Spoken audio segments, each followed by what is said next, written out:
erken, erken, erken. Yarın işe erken gel, tamam mı?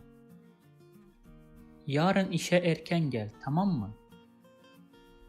Yarın işe erken gel, tamam mı? Treni yakalamak için evden erken çıkmalısın. Treni yakalamak için evden erken çıkmalısın.